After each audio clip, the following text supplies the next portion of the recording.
Boa madrugada, amantes da escuridão. Tudo bom com vocês?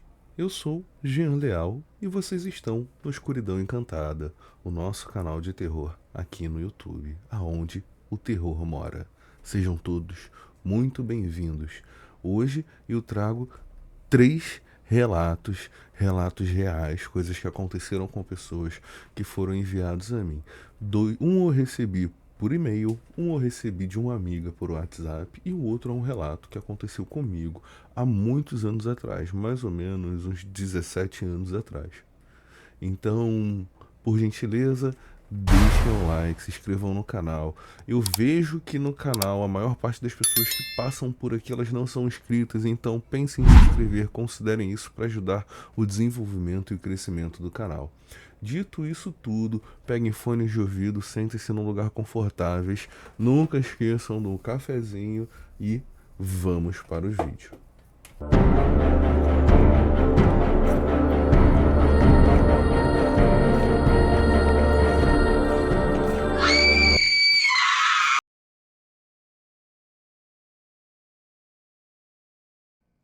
Era madrugada, eu andava pela estrada, faróis altos, sem mais ninguém. Meu caminhão estava pesado devido à carga que eu levava. Foi aí que minha vida mudou. Enquanto dirigia pela estrada, notei algo pelo canto do acostamento se aproximando, enquanto eu avançava em alta velocidade.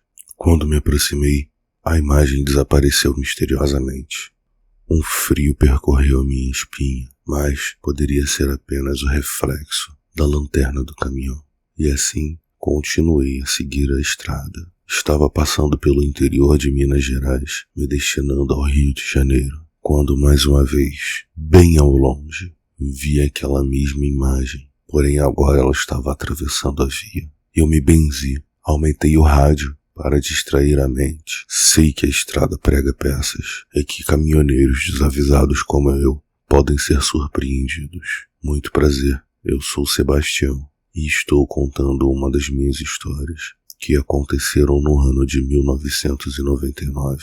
Eu, um homem simples, que vim de família humilde, consegui pouco a pouco, com muito esforço e luta, desenvolver o meu ganha-pão. Consegui tirar uma carteira, um caminhão meu. Quem conhece sabe que isso é um grande feito para a vida de um homem, principalmente quando ele pode trabalhar para si mesmo.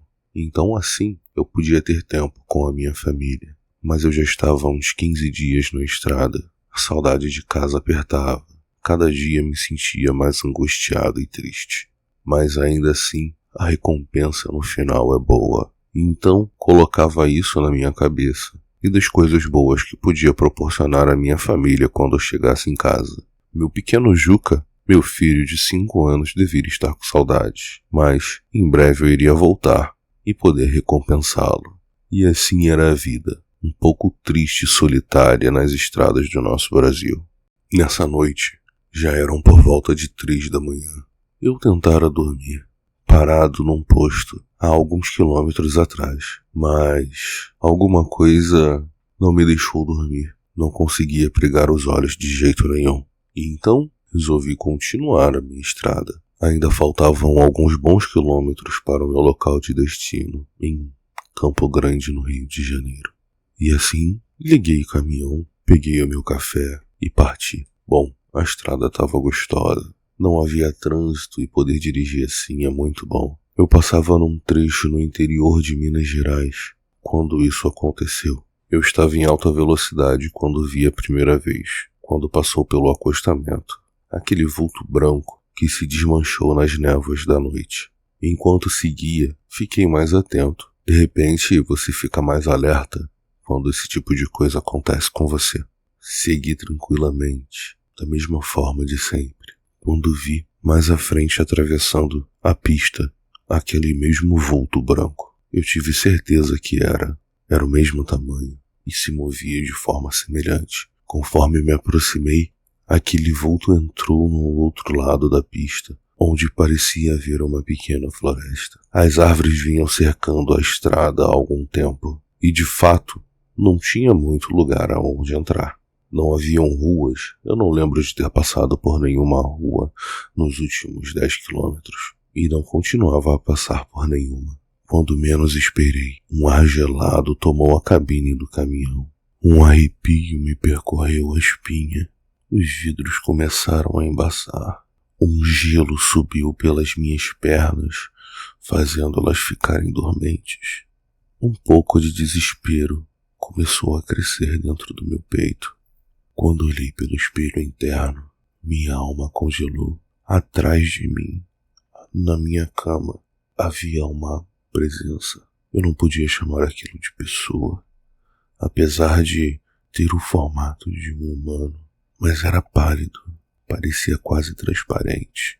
Não havia sangue percorrendo aquele corpo. Aquela entidade com a boca escancarada atrás de mim, fazendo um som agonizante.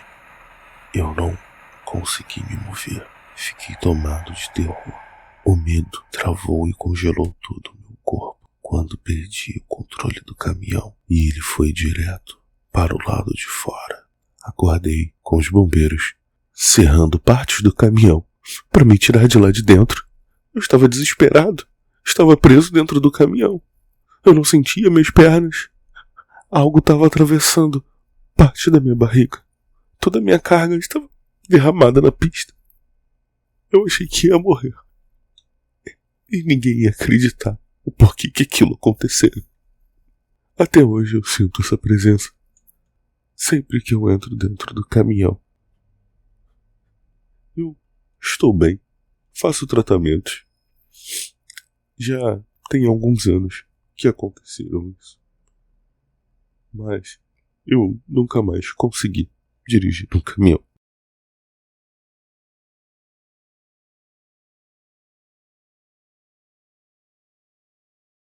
Tudo começou em uma cidade pequena do Rio de Janeiro, chamada Quissamã. Eu, recém-casada, fui visitar a família do meu esposo. Eu não conhecia todos os familiares ainda. Era época de festa junina, e lá eles tinham a tendência de fazer festas e comemorações. Então, algumas semanas depois da nossa lua de mel, lá fomos nós. O ano era 1999. O avanço da tecnologia estava começando a nos encontrar. Não tínhamos formas fáceis de registrar tudo, mas eu gostaria de ter registrado para vocês o caos que foi aquela noite. Eu sou encantada e essa é uma história que aconteceu comigo há anos atrás. Era a noite de São João, quando estávamos em uma festa com toda a família do meu marido. Eles dançavam ao redor da fogueira, haviam várias comidas, a música estava alta e a alegria estava em cheia. Todos nos divertíamos e dançávamos, brincando alegres e felizes. Até que em determinado momento, meu marido me chama e fala que vai buscar o seu primo,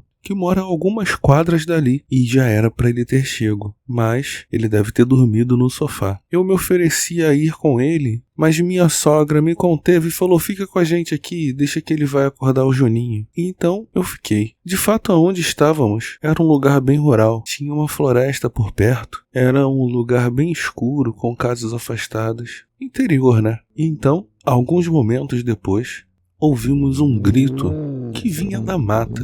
Aquele grito nos deixou todos arrepiados. Não foi um grito de alguém pedindo socorro, mas parecia de repente um animal. Começou a me bater uma certa preocupação, pois já faziam 40 minutos que meu marido havia saído e ele não tinha voltado ainda. Perguntei à minha sogra se era muito longe a casa desse primo, e ela falou não, é logo aqui perto. E então, 1h30 depois, eu já aflita e eles chegam, e certamente pararam em algum lugar para beber um pouco. Meu marido estava mais embriagado do que quando ele saiu. Aquilo me deixou chateado com ele e com a situação. Poxa, eu vim visitar a família dele para conhecê-los e ele vai beber com o primo dele? Então, quando ele chegou, me apresentou o primo dele, eu o tratei com respeito, apesar de estar com a raiva contida, e falei com ele que queria ir embora. Não estava mais em clima para ficar na festa. E ele tentou argumentar, dizendo que a festa havia começado e que ele não ia fazer de novo. Mas eu não estava com mais clima para ficar ali, eu não queria ficar no meio de todos com a cara emburrada. Então pedi pedi para que ele me levasse para casa e depois ele podia voltar para festejar. Eu ia deitar para dormir um pouco. A casa em que estávamos era alguns 20 minutos andando dali. Não era muito rápido, então como ele gastou algum tempo para ir buscar o primo, ele poderia me levar também. E assim fomos. No início do caminho, eu estava emburrado e não queria falar com ele, e ele tentava de toda forma se desculpar, pedindo para nós voltarmos. Até que em um determinado ponto, debaixo de um poste de luz, eu parei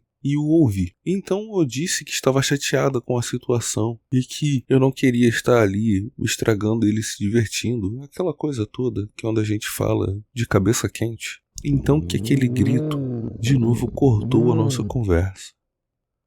Um arrepio subiu a nossa espinha.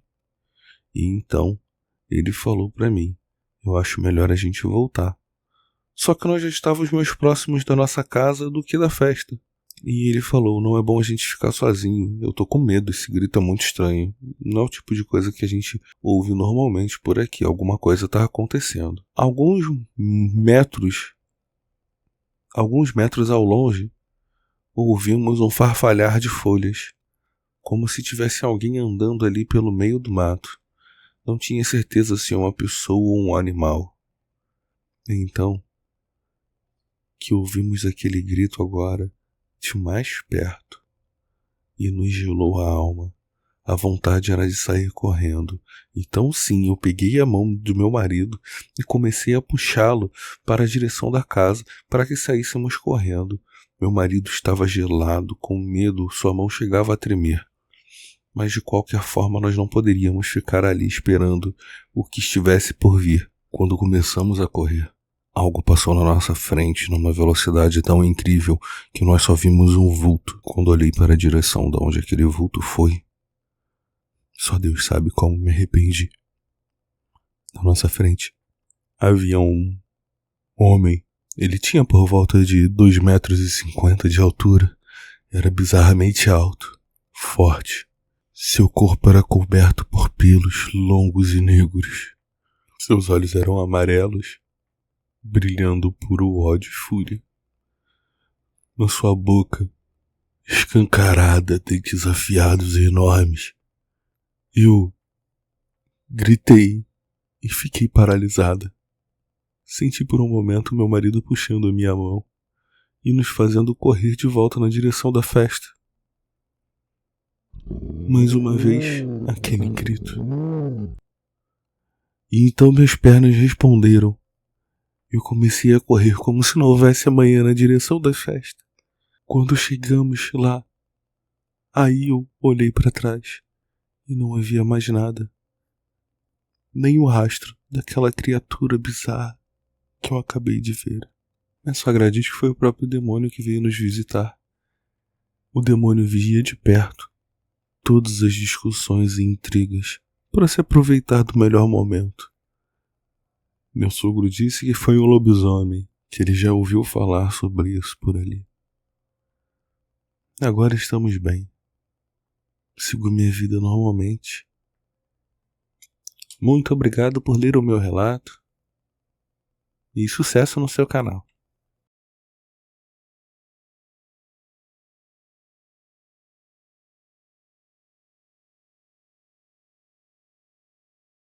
Bom, e agora, como eu disse, um relato que aconteceu comigo. Isso aconteceu há mais ou menos uns 17 anos atrás. Bom, vamos lá, 20 anos atrás mais ou menos. Eu tava com meus 15, 16 anos. E era época de carnaval. Eu tinha o costume de passar carnaval viajando. Eu, graças a... Bom, já tenho um grupo de amigos que somos amigos da maior parte até hoje. Infelizmente a rotina não nos permite manter as viagens e acampamentos e rolês que dávamos, mas as amizades se mantêm. E isso aconteceu na casa de um desses amigos. Nós estávamos em conservatório. Próximo da casa havia uma cachoeira maravilhosa onde gostávamos de nos banhar e passávamos a tarde jogando alguma coisa até que anoitecesse e barzinhos começassem a encher. Conservatório é uma cidade pequena com pouco mais de 7.000 habitantes, conhecida como a cidade da Seresta no interior do Rio de Janeiro. Muitas pessoas ao redor do Brasil têm o costume de passar carnaval na cidade da Seresta. Existem bastante bloquinhos de rua, é um lugar pequeno, um ambiente familiar, muito gostoso de ir. Saudades, inclusive. E a minha história se passa num sábado de carnaval, aonde já estávamos na rua há algum tempo, dançando e folheando com outras pessoas. Eu havia comido alguma coisa que não tinha me caído muito bem durante o dia, mas mesmo assim quis ir aproveitar o carnaval com os meus amigos. Depois de algumas horas de brincadeira e folia, algumas garrafas de bebida, eu senti o efeito todo fermentando dentro de mim. A nossa residência, onde estávamos, era mais ou menos a 1,5 km, 2 km da onde era o centro da cidade. Cidade pequena, eles tendem a concentrar as brincadeiras, né, as atividades festivas, em um único lugar. E assim, já eram por volta de 3 horas da manhã. Eu falei com os meus amigos que alguns já conseguiam ter se desenrolado com algumas menininhas dali e não queriam voltar para casa. Eu então falei que ia começar a ir embora porque eu não estava me sentindo muito bem e que eu precisava voltar para casa para poder ficar mais de boa. Maldita seja a dor de barriga, né? Quem nunca? Enfim, conforme segui voltando para casa, saindo do centro da folia, me vi cercado por uma rua longa e deserta. Veja bem, eram por volta de 3 da manhã e toda a agitação se mantinha no centro da cidade. Poucas pessoas estavam saindo do centro da cidade naquele momento. Então comecei minha caminhada. Primeiro momento, a gente passa por alguns hostels, algumas hospedagens muito bonitas, arborizadas. E em segundo momento, quando você já começa a sair mais do centro ali da cidade, a paisagem começa a mudar um pouco. Um barranco de um lado, do outro lado uma rua completamente deserta, algumas ruas sem saídas e uma estrada bem cercada, aonde os postes de luz começavam a ser mais espaçados uns dos outros. Eu comecei a sentir uma sensação de ser observado, um calafrio que subia na espinha, diferente de uma dor de barriga. E isso começou a me deixar um tanto paranoico. Já estava misturando também um pouco com o efeito da bebida. Então eu comecei a olhar para um lado e para o outro e nenhuma viva alma me acompanhava na caminhada. Passei numa parte aonde havia um antigo sítio fechado e do outro lado umas matas de plantação de cana. Eu não queria olhar muito, continuei seguindo o meu caminho, me preocupando apenas com o que eu estava sentindo, quando a sensação de ser observado se intensificou. E isso automaticamente me fez começar a correr no meio da rua. Eu não tive uma reação, eu apenas comecei a correr. O meu coração começou a se encher de pânico e medo. Eu de verdade não sabia o que estava acontecendo comigo. Quando eu cheguei na rua da casa onde eu morava, a estrada de paralelepípedos dava lugar a uma estrada de barro. Ao descer a rua, a gente passava por cima de uma ponte em que cruzávamos um pequeno rio de 4 a 5 metros. Seguindo, era uma rua de casas de veraneio, então muitas casas ainda estavam fechadas, muitas pessoas estavam dormindo e quem não estava dormindo estava no centro da cidade. Foi então que a sensação se intensificou. Eu ouvi um assovio. Quando olhei para dentro da casa na qual eu estava passando, eu notei um vulto e nesse momento uma pressão no meu ombro, como se alguém estivesse colocando a mão nele. Eu me desesperei, gritei e corri como nunca pude correr antes, até que de fato cheguei até a casa do nosso amigo. A casa estava fechada e ao redor da casa as luzes estavam apagadas. Eu não consegui encarar o escuro. Eu bati nas janelas da casa pedindo para que abrissem as portas para mim. Acordei uma das primas dele que dormia lá. Você me desculpe, né, se você estiver ouvindo isso agora você sabe por que eu te acordei. Alguns desses amigos que estavam lá, eu contei para eles no dia seguinte porque eu não consegui dormir. Eu me joguei embaixo dos lençóis, me cobri, eu não tirei a roupa, não tirei o tênis. Eu fiquei desesperado. Eu só consegui dormir quando eram por volta de 7:30 da manhã, no qual eles começavam a chegar em casa, todos mais embriagados e tudo, mas todos sentaram e me deram atenção para a situação que eu havia passado. De fato, eu estava desesperado. Então, galera, muito obrigado por você que ficou até aqui. Deixe seu comentário, deixe o seu like. Não se esqueça de se inscrever no canal para ajudar o desenvolvimento e crescimento do canal. Deixe nos comentários o que vocês acharam dos relatos. Espero que tenham gostado. Eu vou deixar nos comentários, no comentário fixado, um e-mail também para quem quiser mandar novos relatos para eu poder contar aqui no canal. Sejam todos abençoados pela noite. Tenham uma ótima madrugada. Até a próxima.